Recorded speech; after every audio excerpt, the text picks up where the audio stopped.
Welcome to the ISO Show, dispelling myths and sharing tips for success to improve your business with ISO standards, with your host, Mel Blackmore.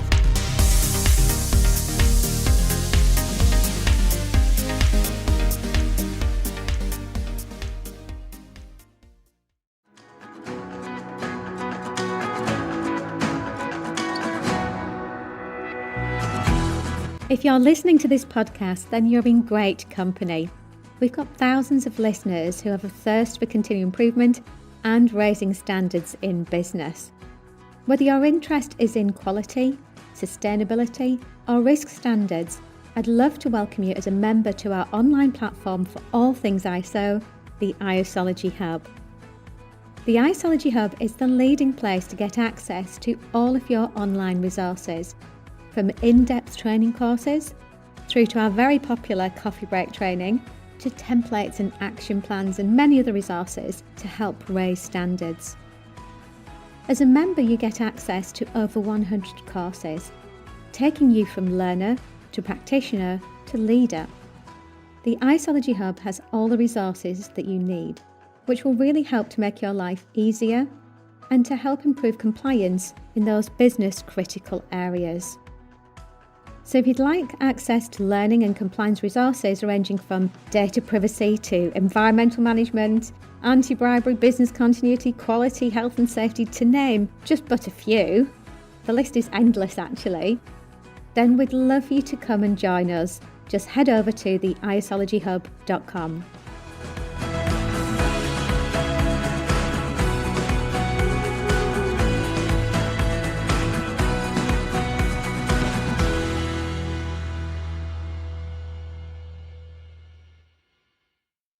Hello and welcome to the ISO Show.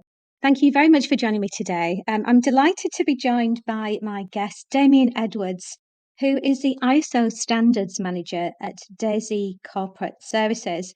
Damian brings a wealth of knowledge and experience across ISO standards, having previously been Quality Assurance Manager at an organisation and prior to that, Capita IT Services as well. So Daisy have got a really impressive track record when it comes to ISO standards.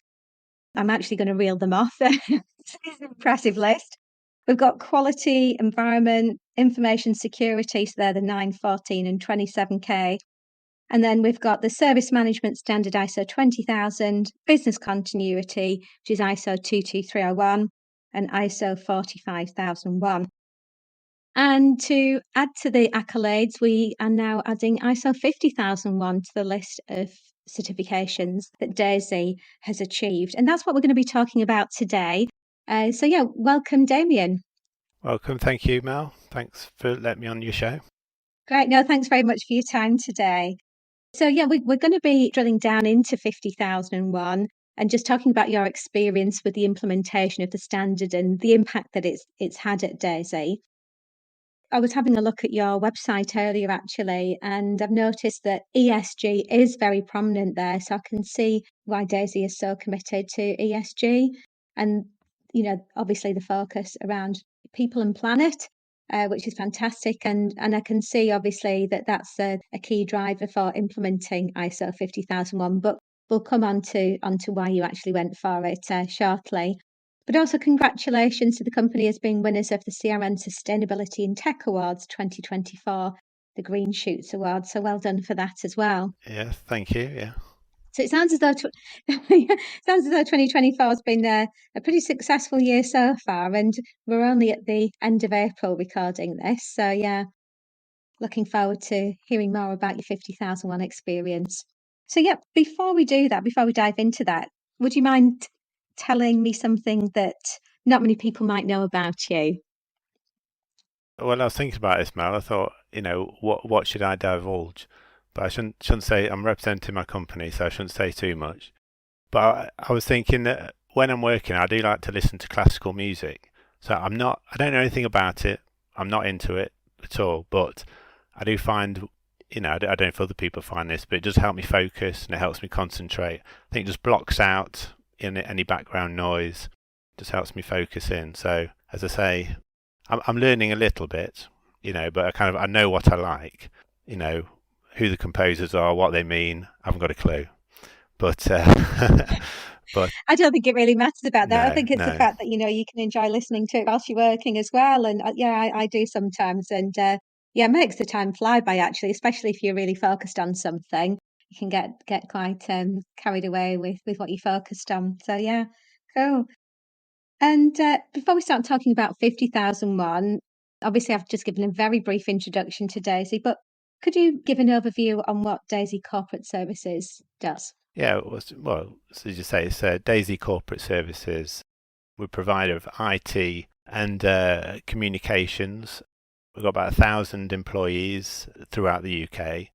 We supply things like unified communications, connectivity, modern workplace, cybersecurity, cloud, managed services, and operational resilience. And if you just think about those two things there at the end, like cloud and operational resilience, and why 50,000?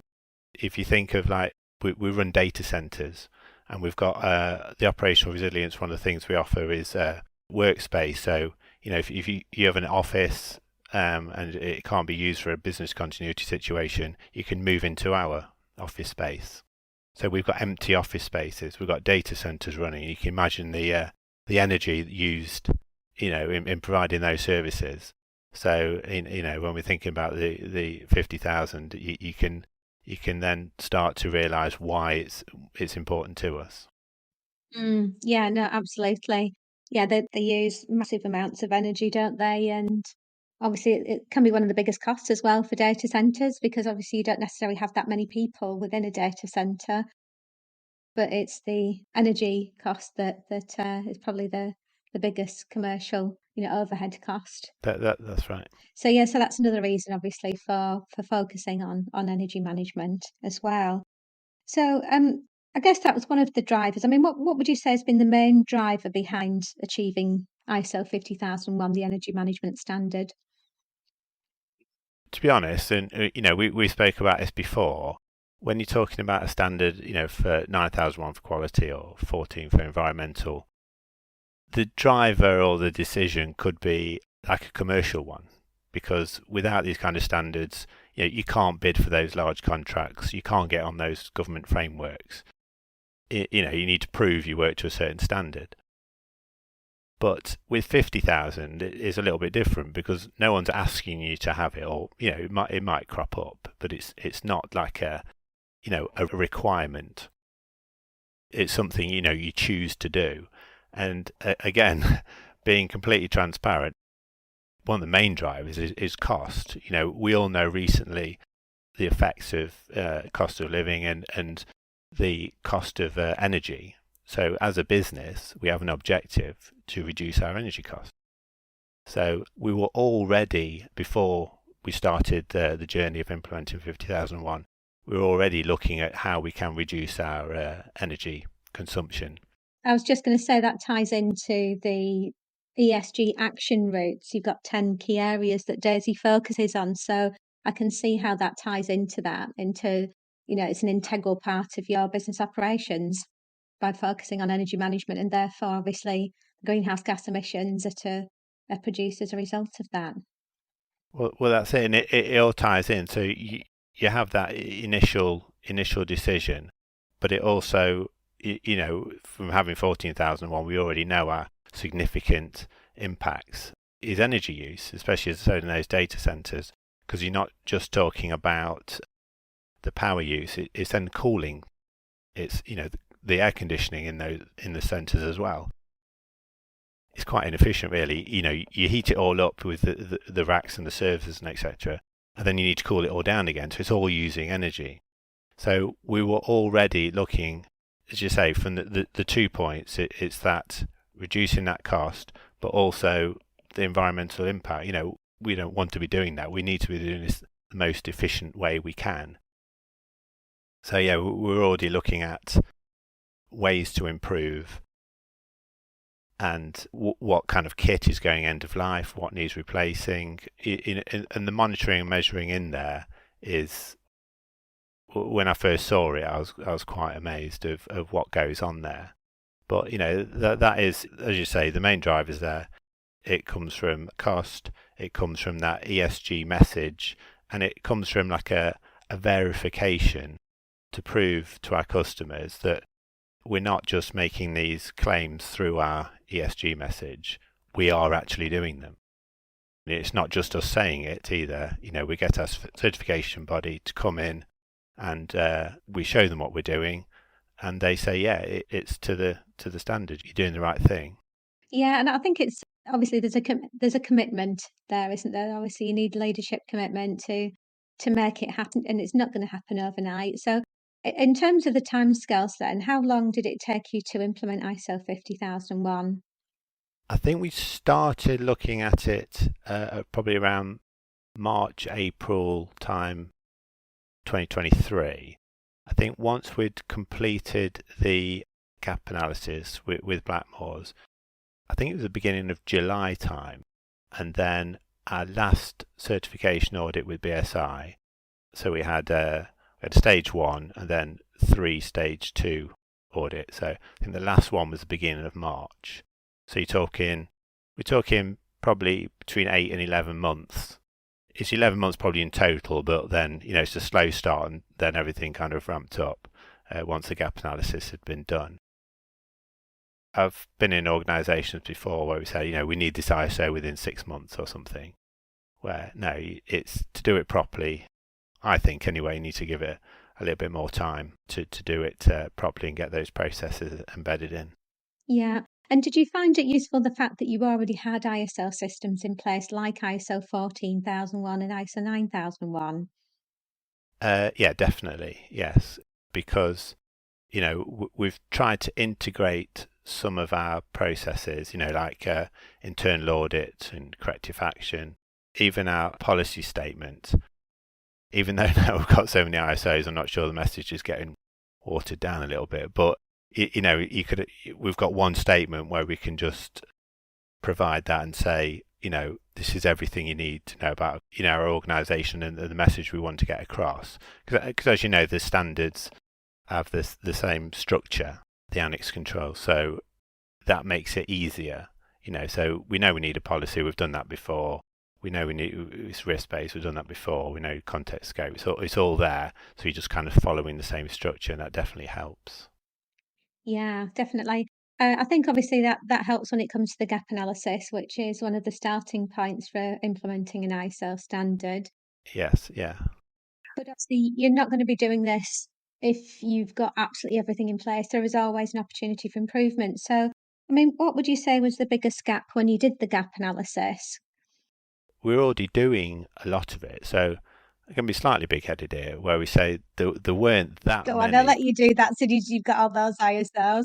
Yeah, I'll do it anyway, yeah. There weren't that many kind of red gaps, if you like. There's a lot of partials.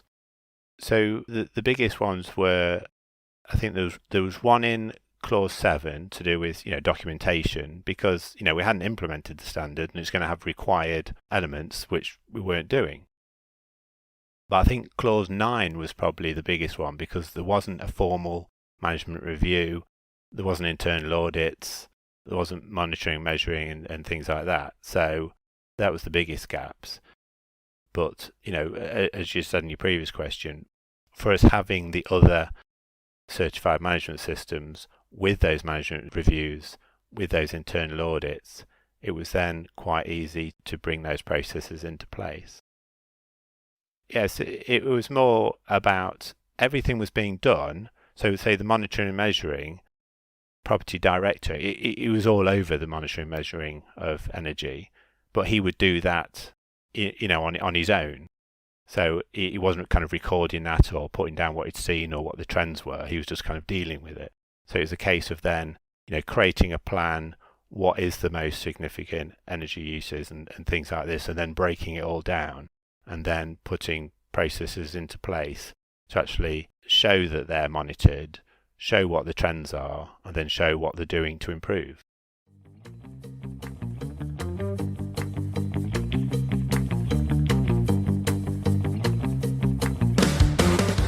Are you new to ISO standards and want to know what it's all about? Or maybe your company has multiple ISO standards, but there's a lack of engagement and compliance. Whether it's quality, sustainability, or risk standards, the Isology Hub is your one-stop shop for all your online learning resources associated with raising your company's standards. From as little as £99 a month, you can have unlimited access to hundreds of online training courses and achieve certification for completion of courses along the way, which will take you from learner to practitioner to leader in no time. So what courses are in the Hub? Well, there are courses on everything a head of quality, sustainability, information security and health and safety would need to manage compliance and raise standards. With over 100 courses available to you, here are examples of just a few. ISO 9001 Internal Auditor, how to transition to the new ISO 27001 standard, the role of ESG in quality management, and how to integrate management systems. But it's not just courses in the Isology Hub. You can access templates, downloads, and action checklists to take your business to the next level. So why not try the Isology Hub today? Just click on the link at www.isologyhub.com and you'll get access to all our resources within minutes. If you're interested in embedding best practice across your organisation or would like to develop an awareness and training programme for employees, we offer a free learning and development session to tailor a bespoke training programme based on your organisation's needs. So we'd love for you to join as an Isology Hub member. Just head over to isologyhub.com to get access to your unlimited training and compliance resources.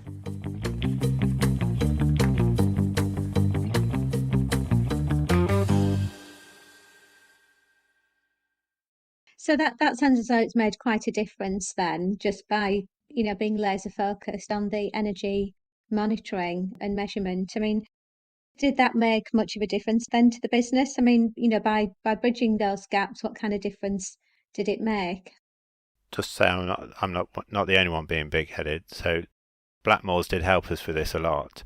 So in the what we're advised by Darren, who is helping us, was say on the management review that they were having a monthly team meeting anyway. So it's an energy efficiency team, and that was with a director. So let's make that the management review. There's no point inventing a meeting for a meeting's sake. That meeting was already happening. For the sake of it, yeah, absolutely. Yeah, embed it into your current ways of working, but just, enhance what you're already doing. Yeah. Yeah, and during the process, the team's built on that. So now we produce a pack of all the monitoring measuring that's done kind of throughout the month or for each month, and then they analyse any kind of outliers and trends and whatever, and kind of like, why is that spike there in energy, or why is that dip there in energy, and that's then discussed, and that's done monthly, which, as I say, was done before, but now it's all documented, and the actions are then all recorded, and and updates on the projects that were going on anyway, but now they're all in this one pack, and it's all together, and everything's kind of followed up. So it's made everything a lot tighter, a lot smoother. And I think one of the other things as well is now a lot of more people are aware, so that the whole team knows what's going on, and then with the wider business, we're kind of communicating out. Look, we've got this certificate now, and and this is what it means, and this is what you can do to help. So as you say, and that helps with that ESG message as well. Yeah, I was going to say that, organisations are now taking ESG really seriously. Quite often that's divorced from the rest of the business operations. It's not necessarily part and parcel of your daily, work environment or even ISO management system. There might be a committee or a group that goes off and does their own thing. And like you say, other people might be measuring energy, but we're not necessarily joining up the dots.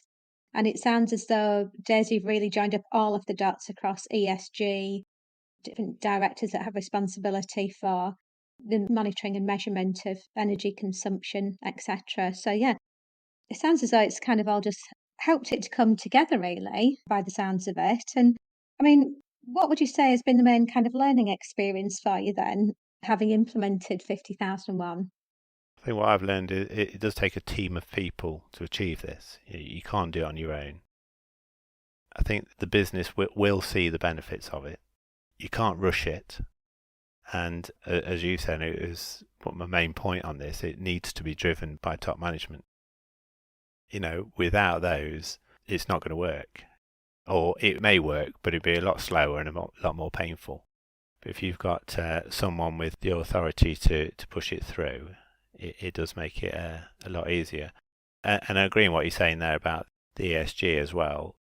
So within those management review meetings, the monthly ones, within the energy efficiency team, there is a representative from the ESG team, from our bids team. So they're then communicating what the customer message is, because the customers are interested in what effect, the services, so that they may have their own kit in our data centers, or it's running their services from our data centers. So they're interested in what energy they're using. So, this all helps, and it's all added to the benefits of it, of getting that message out. Great. Are there any other benefits that you can think of then that you'd like to mention? Yeah, it's just that kind of verification, I suppose, because 50,000 and all the ISOs at the end of the day is kind of best practice. So I suppose there's two things on this. Is one, when you're already doing that, it's good for actually to realise, actually, I am doing this correctly. I am doing the right thing. Yeah, it is actually. No, you're absolutely right, Damian. It's like an endorsement of, Yes. yeah, I've got this right. And actually, we are getting some results. And Yeah. yeah, you can actually see that it's a worthwhile exercise, that, the effort that you've put in's paid off. Yeah, yeah. And then obviously the reverse of that is, it could come up that there's an improvement or a gap or an error or a non-conformity. But that helps us to improve, which again, the other point of the management systems is to continually improve. And that is actually one of the points of 50,000 is you have to actually keep improving. It's one of the requirements of the standard, Yeah. There's no getting away from it. There's that's it, yeah. So it's about, and I suppose this is one of the other benefits. It helps put things into context a little bit in that, you come up with kind of like a metric is, it may be that your energy usage is actually going up, but that may be because your business operations is going up. So actually, kind of per pound or per unit created or whatever, your actually consumption could be going down. So, and that's the kind of thing it makes you look at, when you say said those gaps are in monitoring and measuring and formalizing that, it's about putting also some context around that. That it may be a graph that's going in the wrong direction, but actually once you analyze it, actually that's because we're all working really hard, so actually, I know, as I say, per pound or per unit made, we're actually using less energy. And it's about kind of thinking like that as well. It makes you kind of think a bit, about what you're doing. Yeah, no, definitely. And if we have thousands of listeners listening into the podcast, what top tip would you leave our listeners with if they're looking at considering ISO 50001 as an energy management system for their business? Well, I think the message to get across is that ensure that top management are involved and it's driven. It makes things so much easier. It can help spread that message that you're doing the right thing. And also something I didn't mention earlier, it can help with your regulatory compliance as well, because if you're a larger company, you may have to do something called like SECR or ESOS. And if you've got 50,000, you then don't actually have to do ESOS, or not to the same extent. If it's not coming from top down, try and sell that message to your directors and get them on board, because as I say, it just makes things a lot easier. Yeah. Great. Okay. Thanks very much for those top tips then, Damian. And yeah, thank you very much for your time today. But before you go, just a couple of quick questions. If you could gift a book to somebody, what would it be and why? Well, I'm not sure it'll be the best gift, but a book I'm reading at the minute, I've got it here actually next to me. It's called Beryl, and it's about, I like my cycling, and it's about I didn't know nothing about this lady, but she's kind of like it's called Beryl in Search of Britain's Greatest Athlete. So it's basically about someone you've never heard of. Yeah, I was going to say I haven't heard of her. Yeah, she was a cyclist in the late 60s, 70s, 80s. I just read this a little bit here. She was Britain's best all-rounder for 25 consecutive years. The first woman to beat a time of 1 hour for 25 miles. First woman to beat a time of 2 hours for 50 miles. The first woman to beat a time of 4 hours for 100 miles. She was track cycling 3,000 metre pursuit world champion 5 times, national champion 13 times, first woman to beat the time of 4 minutes, road racing world champion twice, national champion 12 times, and she was the 12 hours record holder, period, whether you're a man or a woman. She was 12-hour record holder. And you think, well, why have I never heard of this person? She was an MBE and an OBE as well. Wow, that's amazing, isn't it? Well, thousands of people do know about Beryl as a result of you mentioning that on this podcast. What's his surname, by the way? Burton, Beryl Burton. Beryl Burton, that's a good name. Yeah. Oh, we'll remember that one. Yeah, she's becoming more known, I think, but I just saw that book and thought it was interesting. I haven't finished it yet. I'm only about a quarter of the way through, but that's what I'm reading at the moment, and I'm finding it quite fascinating. Yeah, no, definitely. And obviously there's a lot more people that have heard about her now, which, she definitely deserves, all the recognition, I think, even if, if she's no longer around. Unfortunately not, no. No, to receive that praise. But, yeah. And finally, just to end, what's your favourite quote, Damian, that you'd like to leave our listeners with today? Well, I've got a couple here. A few weeks ago, I was at a dance competition with my daughter. Not for me, for my daughter. And in the I thought you were going to say you were going on Strictly then. no, it wouldn't. No, that wouldn't be good watching. But so in a school in Birmingham, and there were some quotes around the top of the school, the hall, and they were kind of quite sporty ones. And to be honest, I've forgotten most of them. But the two I've remembered were hard work beats talent when talent doesn't work hard. And that was by a high school basketball coach. And then this is from an ice hockey player. You miss 100% of the shots you don't take. Mm. So, yeah, they are quite sporty, but you can actually apply them in lots of situations, I think. Yes, definitely. If you don't do something, you're not going to achieve it. So, you at least try. Exactly. Yeah, why not have a go? Exactly. Oh, brilliant. That's a great one to end on then, Damian. I really appreciate that. And yeah, thanks once again for your time today. And hopefully we'll have you back on the podcast on the next ISL standard adventure that you go on with Daisy, no doubt. Or even I think it would actually be interesting talking about how you actually manage all of those ISL standards, because I think a lot of people listening to the podcast will be quite envious, thinking, how does he do it all? I know you mentioned obviously about, doing things as a team, which I know that is a key part of what you do at Daisy as well. But yeah, that would be something that would be really interesting to listen to in future episodes.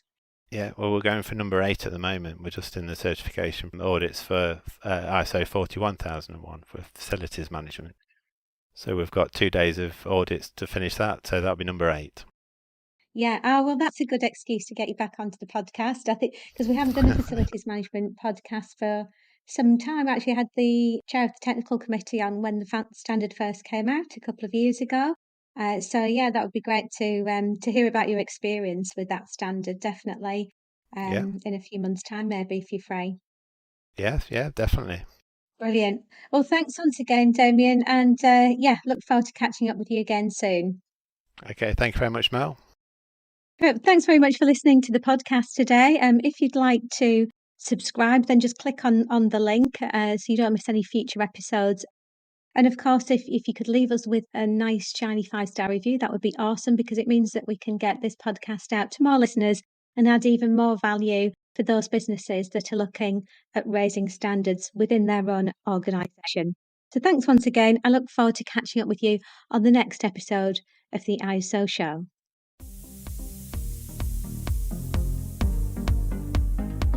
Looking to use ISO standards to drive better business practice?